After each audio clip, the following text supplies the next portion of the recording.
Kaixo, Maitane Kurtxaga naiz eta bideo honetan azalduko dut hirugarren bidalketa. Erabilitako eduki digitalen irisgarritasuna eta ikaskuntza pertsonalizazioaren evidentziatzea. Bale, lehenik eta behin,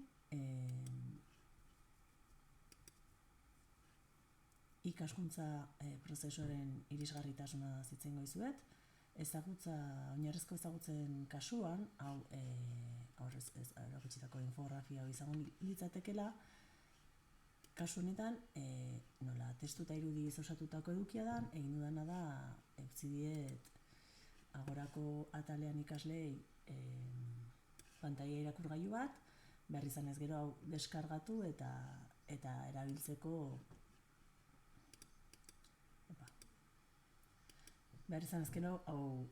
teknologia asistentzial moduan. Bestalde, sakontze edukiei dagokienez, izango litzakela lehen ikusi dugun kargatzen den bitartean, hauxe. Tresna eta selekzio aurreratuak azaltze dituen aurkezpen hau dana. Kasu honetan, hizkuntza sinplea eta zuzena erabili dut, esaldiak laburra dira, irudi eta ikonoak daude tekstua laguntzeko asmoz, horrez gain, kolore erabilera irakurgarritasuna bermatzen duen kontrasteak daude, gauzak nabarmenduta, puntuka,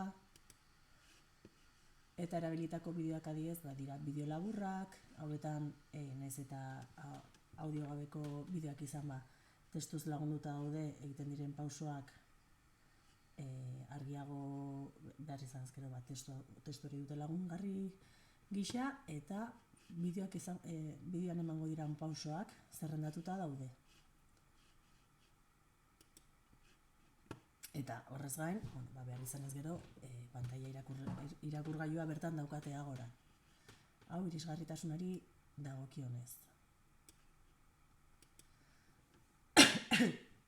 Eta pertsonalizazioaren inguruan,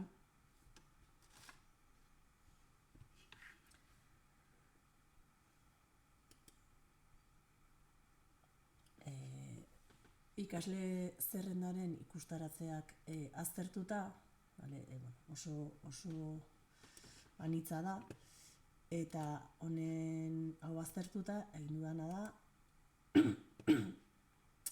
ulermen erritmoari dagozkion 3 talde banatu, lehenengo taldea izango litzake erritmo azkarra edo ona daramana izango litzakela 6 bistaratze baino gutxiago dituzten ikasleak, bigarren taldea izango litzake tarteko talde hau zeintzuk 7-15 bistaratze behar dituztenak, arazoren bat edo mugaren bat eduki dezaketenak edukia ulertzeko, baina ataza egiteko gai direnak, edo barneratzen dituztenak kontzeptuak, eta 3. talde hau litzateke 15 bistaratze baina gehiago behar dituztenak, ikusita ere badagola bat 52 bistaratze behar ditunak, hor arazo bat dagoela atzematen da, eta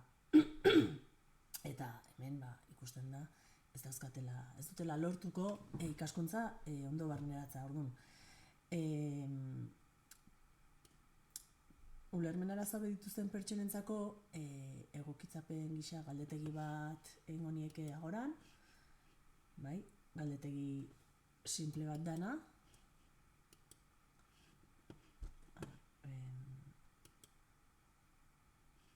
galdetegi labur bat, pixkat galdetzen, kontsulta egiten, errez eritu zaien ulermena, ea teoria edo informazioa erraz aurkitu duten, ea zerbait garrantzitsua falta izan duten, ea bideoak ikusi dituzten ere, hori garrantzitsua da, azalpen hori baita, azalpen hortxe ikuste dutelako tresna nola erabili, eta ze balorazio egiten dioten eduki digital horri. Orduan, behin jasota informazio hori, ingo nituzke formazio labur batzuk, bideoak ere aparte utziko nituzke, ze segurenik egongo da ikasle bat edo beste, agian bideoiek ez ditu nahi ikusi. Orduan, jadanik sortuta ditudan bideo horiez gain, zalantza eta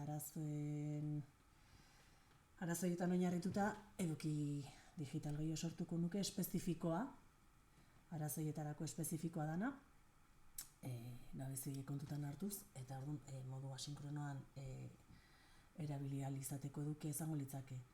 Eta horrez gain, badago webgune bat, tresna honen erabilerako jolas moduan ikus dezaketen webgune bat, eta hauxe jarriko niek ere, honetarako sarbidea.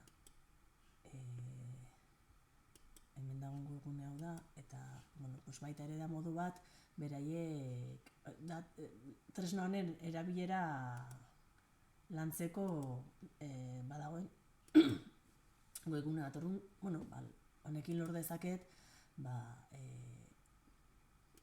tresna honen erabilera zailagoa edo korapilatsuagoa egiten zaien ikasle hauei, beraiek ikustea modu divertigarriago batean, lagungarri ezin daiteke, eta horrez gain trebatuko dira tresna honen erabileran. Eta ulitzake, planteatu dudana, ulermen erritmo ezberdinetako ikasle erritmo horien lanketa edo egiteko.